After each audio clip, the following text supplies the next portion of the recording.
ரீசெண்டாக Redmi note 14க்கான video போட்டிருந்தோம். Price வந்து 19,000 இருக்கிறதுன்றது கொஞ்சம் அதிகமாக இருக்கிற மாதிரி தான் எனக்கு தோணுதுன்னு சொல்லியிருந்தேன். நிறைய பேர் பார்த்தீங்க அப்படின்னா என்ன இது எல்லாம் கரெக்டான ப்ரைஸ் தான் ப்ரோ, ஐயா பிளாஸ்டர்லாம் கொடுக்குறாங்க நிறைய பேர் சொல்லிட்டு இருந்தாங்க. இல்லை நாங்கள் அதிகமாக தான் ப்ரைஸ் கொடுத்துருக்கோம் அப்படின்னு ரெட்மியை ஒத்துக்கிட்ட ஃபோன் தான் போகோவோட M7 Pro. என்ன ரீசன் என்னன்றதை டீட்டெயிலாக வீடியோவில் சொல்கிறேன். ரெட்மி நோட் 14க்கும் இந்த ஃபோனுக்கும் பெரிய லெவல் வித்தியாசம் இல்லை, ஆனாலும் இருக்குது. அதையும் நான் வீடியோவில் கிளியராக சொல்கிறேன். நீங்கள் பார்த்துட்டு இருக்கிறது லவுடலி டெக் சேனல். நான் சுகுமார். வாங்க வீடியோக்குள்ளே போகலாம். குயிக்காக ஒரு அன்பாக்சிங்கோட ஸ்டார்ட் பண்ணலாம். ஃப்ரண்ட்டில் போகோ M7 Pro அப்படின்றத மென்ஷன் பண்ணியிருக்காங்க. அண்ட் பேக் சைடில் இதில் இருக்கக்கூடிய ஹைலைட்டான ஸ்பெக் டீட்டெயில்ஸ்லாம் கொடுத்துருக்காங்க. அந்த டாப்பில் ரேம் அண்ட் ஸ்டோரேஜ் வேரியன்ட் என்ன, ப்ரைஸ் எல்லாமே மென்ஷன் பண்ணியிருக்காங்க. சீலை கட் பண்ணிவிட்டு பாக்ஸை ஓப்பன் பண்ணோம் அப்படின்னா உள்ளே எடுத்தோடனே எப்பயும் போல ஒரு குட்டி பாக்ஸ் இருக்குது. அதில் யூசர் கைடன்ஸ் கொடுத்துருக்காங்க. பிளாக் கலரில் கேஸ் கொடுத்துருக்காங்க. இந்த டிரான்ஸ்பரண்ட்டாக கொடுக்காம இந்த மாதிரி கொடுக்கறது நல்லா தான் இருக்குது. நெக்ஸ்ட் சிம் எஜெக்டர் டூல் கொடுத்துருக்காங்க. நெக்ஸ்ட் மொபைல் மேலே இருக்கக்கூடிய இந்த ஒரு கவரை ரிமூவ் பண்ணிடலாம். அண்ட் பேக் சைடில் இருக்கக்கூடிய இந்த ஒரு ஸ்டிக்கரையுமே ரிமூவ் பண்ணிடலாம். நெக்ஸ்ட் கேஸை போட்டு பார்த்தேன், நல்லாவே ஃபிட் ஆகிற மாதிரி தான் கொடுத்துருக்காங்க. அந்த மொபைலை டர்ன் ஆன் பண்ணிவிட்டு சைடில் வச்சிடலாம். நெக்ஸ்ட் 45 வாட் சப்போர்ட் பண்ணக்கூடிய ஃபாஸ்ட் சார்ஜிங் அடாப்டர் கொடுத்துருக்காங்க. எவ்வளோ நேரத்தில் சார்ஜ் ஆகுது அப்படின்றதும் லைவ் டெஸ்ட்டுமே நம்ம பார்த்துடலாம். அண்ட் ஃபைனலாக டைப் சி கேபிள் கொடுத்துருக்காங்க.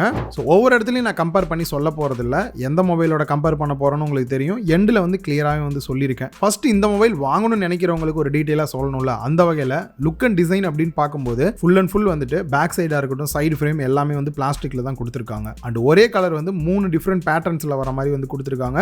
கேமரா பம்ப் இருக்கிற ஏரியாவில் வந்துட்டு லைட்டாக க்ளோ ஆகிற மாதிரி கிரேடியன்ட் ஃபீல்டில் வந்து கொடுத்துருக்காங்க. அதுவே லெஃப்ட் சைடில் பார்த்தீங்க அப்படின்னா லைட்டாக நாய்ஸ் ஆட் பண்ணியிருக்கிற மாதிரி மேட் ஃபினிஷில் வந்து கொடுத்துருக்காங்க. அண்ட் ரைட் சைடில் வேவ் மாதிரி வந்து ஃபீல் ஆகிற மாதிரி கொடுத்துருக்காங்க. இந்த அலையெல்லாம் அடிச்சா எப்படி இருக்குமோ அந்த மாதிரி வந்து லைட்டாக மொபைலை வந்து இந்த மாதிரி டில்ட் பண்ணும்போது அந்த ஃபீல் வந்து கிடைக்குது. ஸோ டிசைனை பொறுத்த வரைக்கும் ரொம்ப ரிச்சாக இருக்கிற மாதிரி இல்லை, கொஞ்சம் டிஃப்ரெண்ட்டாக வந்து ட்ரை பண்ணியிருக்காங்க. நம்ம கையில் இருக்கிறது ஆலிவ் அப்படின்ற க்ரீன் கலரில் கொடுத்துருக்காங்க. இதுலேயே லாவெண்டர் ஃப்ராஸ்ட்டும் லூனார் டஸ்ட் அப்படின்ற இன்னும் 2 கலர் வேரியண்ட்டுமே இருக்குது. இதில் IP64 ரேட்டிங் கொடுத்துருக்காங்க. லைட்டாக ஸ்ப்ரே பண்ணும்போது தண்ணியெல்லாம் பட்டா பிரச்சனை இல்லை, பட் டேரெக்டாக தண்ணிக்குள்ளே இது மாதிரிலாம் எதுவுமே வந்து போட்டுறாதீங்க. சிங்கிள் கனில் யூஸ் பண்ணும்போது கம்ஃபர்டபுளாக இருக்கான்னு பார்க்கும்போது வெயிட் 190 கிராமும், திக்னஸ் வந்து 7.99 mm வந்து கொடுத்துருக்காங்க. ஓகே தான் இது வந்துட்டு. அண்ட் அதே சமயம் கையில் ஹோல்டு பண்ணுறதுக்கு ஈஸியாக இருக்கிற மாதிரி பேக் சைடில் லைட்டாக கர்வ் மாதிரி கொடுத்துருக்காங்க லெஃப்ட் அண்ட் ரைட்டில். இதனால் ஹோல்டு பண்ணி யூஸ் பண்ணும்போது நல்லாவே கம்ஃபர்டபுளாக இருக்கிற ஃபீல் கொடுக்குது. டிசைனை பொறுத்த வரைக்கும் ஆஹா ஓஹோன்லாம் எதுவும் இல்லை, ஓகேவா இருக்குது. அண்ட் ஃபிங்கர் பிரிண்ட் ஸ்கேனர் அப்படின்னு பார்க்கும்போது இன்டிஸ்பிளே ஃபிங்கர் பிரிண்ட் ஸ்கேனர் கொடுத்துருக்காங்க. நல்லா ஃபாஸ்ட்டாக இருக்குது. ஃபேஸ் அன்லாக்குமே நம்மளால யூஸ் பண்ணிக்க முடியுது. அண்ட் பாட்டமில் ஹைப்ரிட் சிம் ஸ்லாட் கொடுத்துருக்காங்க. 7 5G பேண்ட் சப்போர்ட்டோடையும் வருது. கிட்டத்தட்ட 1 TB வரைக்குமே எக்ஸ்பேண்டபிளாக SD கார்டுமே வந்து யூஸ் பண்ணிக்க முடியும். நெக்ஸ்ட் டைப் சி போர்ட் வந்து கொடுத்துருக்காங்க. ஜென்ரலாக மைக் தான் வந்து கொடுப்பாங்க. நிறைய பேர் வந்து சிம் ஸ்லாட்டுக்கு பதிலாக மாற்றி பின்ன இன்செர்ட் பண்ணிடுவாங்கன்றனால மாற்றி கொடுத்துருக்கிறது ஒரு நல்ல விஷயமா தான் எனக்கு தோணுது. அண்ட் நெக்ஸ்ட் மைக் கொடுத்துருக்காங்க. அண்ட் ஸ்பீக்கர்கள் கொடுத்துருக்காங்க. ஸோ ஒரு 15,000 செக்மெண்ட்டில் இந்த டியூவல் ஸ்பீக்கரை வந்து மிஸ் பண்ணுவாங்க. இவங்க மிஸ் பண்ணாமல் டியூவல் ஸ்பீக்கர் செட்டப்போட கொடுத்துருக்காங்க. அதில் டால்பி அட்மாஸ் சப்போர்ட்டோடையுமே வருது. 300% வந்து வால்யூம் பூஸ்ட் ஆப்ஷன்லாம் வந்து கொடுத்துருக்காங்க. ஸோ நல்லா லவுடராகவும் இருக்குது. அதே சமயம் டிஸ்ட்ராக்ஷன் இல்லாமல் சவுண்ட் குவாலிட்டியுமே சூப்பராக இருக்குது. டாப்பில் 3.5 ஆடியோ ஜாக், IR பிளாஸ்டர் கொடுத்துருக்காங்க. நாய்ஸ் கேன்சலேஷன் மைக்குமே வந்து கொடுத்துருக்காங்க. ரைட் சைடில் volume rocker key and power button வருது. நெக்ஸ்ட் டிஸ்பிளேக்கு வந்தோம் அப்படின்னா 6.67 inch full HD plus OLED display வந்து யூஸ் பண்ணியிருக்காங்க. 120 Hz ரிஃப்ரெஷ் ரேட்டோடையும் வருது. இந்த இடத்துல ஆட்டோ செட் பண்ணுறீங்க அப்படின்ற பட்சத்தில் 60 Hz 90 Hz 120 Hz ஆட்டோமேட்டிக்காக வந்து சேஞ்ச் ஆகிற மாதிரியும் இருக்குது. So variable refresh rate use பண்ணுறதுக்கு ஸ்மூத்தாகவும் இருக்குது. அதே சமயம் ஓரளவுக்கு பேட் லைஃப்மே வந்து நல்லா மேனேஜ் பண்ணும். HDR 10+ சப்போர்ட் கொடுத்துருக்காங்க. ஸோ நீங்கள் யூடியூப் வீடியோஸ்லாம் பார்க்குறீங்க அப்படின்னாலுமே HDR வீடியோஸ் இந்த இடத்துல பார்த்துக்க முடியுது. ப்ரொடெக்ஷனை பொறுத்த வரைக்கும் கொரில்லா கிளாஸ் 5 ப்ரொடெக்ஷனோட கொடுத்துருக்காங்க. பீக் பிரைட்னஸ் 2100 nits வந்து கொடுத்துருக்காங்க. இன்டோர் அவுட்டோர் டேரக்ட் சன்லைட்டில் கூட பார்த்தீங்க அப்படின்னா நல்லாவே மேனேஜ் பண்ணுது. பெருசாக எந்த ஒரு இஷ்யூமே இல்லை. ஸோ ஓவரால் டிஸ்பிளேயோட குவாலிட்டி வைஸ் பார்க்கும்போதுமே இந்த ஒரு 15,000 செக்மெண்ட்டில் ஒரு நல்ல டிஸ்பிளே எதிர்பார்க்குறீங்க அப்படின்னாலுமே டிஸ்பிளேயோட குவாலிட்டி வைஸுமே பெட்டராகவே இருக்குது. அண்ட் OS அப்படின்னு வரும்போது ஹைப்பர் OS Android 14 பேஸ் பண்ணி ரன் ஆகிற மாதிரி தான் இது வரைக்கும் வந்து கொடுத்துருக்காங்க. நெக்ஸ்ட் இவங்க ப்ராமிஸாக கொடுக்கக்கூடிய அப்டேட்ஸ் அப்படின்னு பார்த்தீங்கன்னா 2 வருஷத்துக்கு கொடுக்குறதா சொல்லியிருக்காங்க. ஸோ 15 and 16 தான் உங்களுக்கு கிடைக்கும். 4 வருஷத்துக்கான செக்யூரிட்டி பேட்ச் அப்டேட் கொடுக்குற மாதிரி வந்து சொல்லியிருக்காங்க. இந்த 2 வருஷன்றதை இன்னும் கொஞ்சம் இன்க்ரீஸ் பண்ணி 3 வருஷம் ஆண்ட்ராய்டு அப்டேட் மாதிரி கொடுத்துருந்தாங்கன்னா இன்னும் கொஞ்சம் பெட்டராக இருந்திருக்கும். லாஸ்ட்டாக வந்துருக்கூடிய செக்யூரிட்டி பேட்ச் அப்டேட் அப்படின்னு பார்க்கும்போது நவம்பர் மாதம் வரைக்கும் வந்து கொடுத்துருக்காங்க. ப்ளோட்வேர்ஸை பொறுத்த வரைக்கும் ரெட்மியோ போகோவோ நீங்கள் மிஸ் பண்ண மாட்டீங்க, கண்டிப்பாக கொடுத்துருப்பாங்க. அதை அன்இன்ஸ்டால் வந்து பண்ணிக்க முடியுது. டிஃபால்ட்டாக ஆஃப் பண்ணுறதுக்கான ஆப்ஷன்ஸுமே இருக்குது. இந்த தேவையில்லாமல் சஜஷன்ஸ் இந்த மாதிரி வரதெல்லாம் பெட்டர் ஆஃப் பண்ணிக்கங்க. மொபைலை எப்போ ஃபஸ்ட்டு ஸ்டார்ட் பண்ணுறீங்களோ அப்போ இருந்து. நெக்ஸ்ட் AI ஃபீச்சர் அப்படின்னு பார்க்கும்போது ஒன்றும் இல்லாத இன்ஃபினிக்ஸில் கூட பார்த்தீங்கன்னா நிறையா ஃபீச்சர்ஸ் கொடுத்த மாதிரி இருந்தது.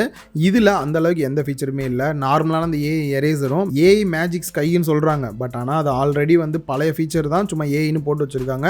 இன்னும் கொஞ்சம் பெட்டராக கொடுத்துருந்துருக்கலாம், அது கொஞ்சம் மிஸ் ஆகுது. கேமரா அப்படின்னு வரும்போது தான் ரெட்மிக்கும் இதுக்கும் ஒரு சின்ன டிஃப்ரெண்ட் வருது. அது என்னன்றதையும் சொல்கிறேன்.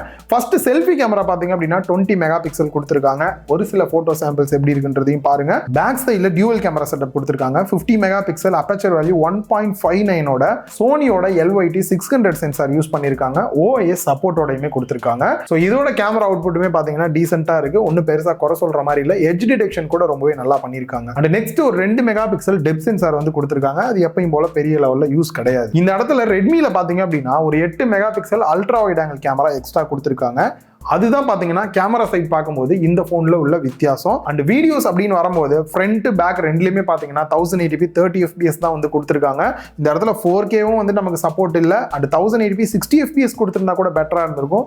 அதுவும் இல்லை அப்படின்றது இந்த போன்ல வீடியோ சைடு ஒரு குறை தான். அண்ட் பேட்டரி கெப்பாசிட்டி அப்படின்னு வரும்போது 5100 mAh பேட்டரி கெப்பாசிட்டியும் 45 வாட்ஸ் ஃபாஸ்ட் சார்ஜிங் அடாப்டரோட கொடுத்துருக்காங்க. லைவா டெஸ்டே பண்ணி பார்த்தலாம் அப்படின்னு சொல்லிட்டு சார்ஜிங் டெஸ்ட் எடுத்தாச்சு. 0 to 10% சார்ஜ் ஆகிறதுக்கு 6 நிமிஷமும் 50% சார்ஜ் ஆகிறதுக்கு 30 நிமிஷமும் 100% சார்ஜ் ஆகிறதுக்கு 70 நிமிஷம் கிட்ட டைம் எடுத்துக்குது. இந்த இடத்துல பேட்டரி லைஃப் அப்படின்னு பார்க்கும்போது நார்மல் யூஸ்லாம் பண்ணி டெஸ்ட் பண்ணி பார்க்கும்போது 1 டேக்கான பேட்டரி லைஃப் தாராளமாக கிடைக்குது. பெரிய இஷ்யூ எதுவுமே இல்லை. ப்ராசர் அப்படின்னு பார்க்கும்போது மீடியாடெக்கோட டிமென்சிட்டி 7025 அல்ட்ரா ப்ராசர் வந்து யூஸ் பண்ணியிருக்காங்க. இந்த இடத்துல ரெட்மியில் நான் என்ன சொல்லியிருந்தேன், ப்ராசர் கொஞ்சம் வந்து கம்மியாகவே இருக்கு, இந்த ப்ரைஸுக்கு இன்னும் கொஞ்சம் பெட்டராக கொடுத்துருக்கலாம்னு சொல்லியிருந்தேன். பட் போகோ அப்படின்னு வரும்போது இந்த ப்ரைஸ் ரேஞ்சுக்கு இந்த ப்ராசர் எனக்கு தெரிஞ்சு ஓகே தான். ஸோ ஓவராலாக பார்க்கும்போது பர்ஃபார்மன்ஸுமே பார்த்தீங்க அப்படின்னா டெய்லி யூஸ்க்குலாம் ரொம்பவே நல்லா இருக்கு. லோ கிராஃபிக்ஸில் வச்செல்லாம் கேம் பிளே பண்ணுறீங்க அப்படின்னும் போது லேகே இல்லாமல் தாராளமாக யூஸ் பண்ண முடியுது. ஸோ பர்ஃபார்மன்ஸ் வைஸுமே பார்த்தீங்கன்னா இந்த ஃபோனில் பெருசாக குறை சொல்ல முடியாது. நிறைய பேர் போகோ M7 ப்ரோக்கான ரிவ்யூ கேட்டிருந்தீங்க. ரீசன் பார்த்தீங்க அப்படின்னா ஒரு நல்ல ப்ரைஸில் லான்ச் பண்ணியிருக்காங்க. 6GB RAM 128GB இன்டர்னல் ஸ்டோரேஜோட 15000 ரூபாய் ப்ரைஸ் பண்ணியிருக்காங்க. இந்த ப்ரைஸுக்கு ரியலாகவே இது ஒர்த்தாக இருக்கு. ஆனால் அதே சமயம் ரெட்மியில் பார்த்தீங்கன்னா Note 14 வந்துட்டு 19000 ரூபாய் ப்ரைஸ் பண்ணியிருக்காங்க. வித்தியாசம் என்னன்னு கேட்டிங்கன்னா பேக் சைடில் டிசைன் கலர் வந்து பார்க்கறதுக்கு வித்தியாசமாக இருக்கு. அந்த 8 mega pixel ultra wide angle camera மட்டும் போகோல வந்து கொடுக்காம இருக்காங்க. ஒரு 8 மெகா பிக்சல் கேமரா, அதுவும் நம்ம ரேரா யூஸ் பண்ண போற அந்த ஒரு கேமரா மட்டுமே பாத்தீங்கன்னா இவங்க சொல்றத பார்த்தா 4000 ரூபாய் வந்து பிரைஸ் எக்ஸ்ட்ரா வந்து போட்டிருக்காங்க ரெட்மில. அதை கம்பேர் பண்ணும்போது என்னைய பொறுத்த வரைக்கும் போகோ M7 Pro வந்து ஒரு நல்ல போனா லான்ச் பண்ணியிருக்காங்க. நார்மலா பாத்தீங்க அப்படின்னா ரீபிராண்ட் பண்ணியிருப்பாங்க. ஒரு 1000 ரூபா 2000 ரூபா டிஃபரன்ஸ் இருக்கும். இந்த 4000 ரூபா வித்தியாசமா அவங்க கொடுக்கும் போதே நீங்களே தெரிஞ்சுக்கணும்.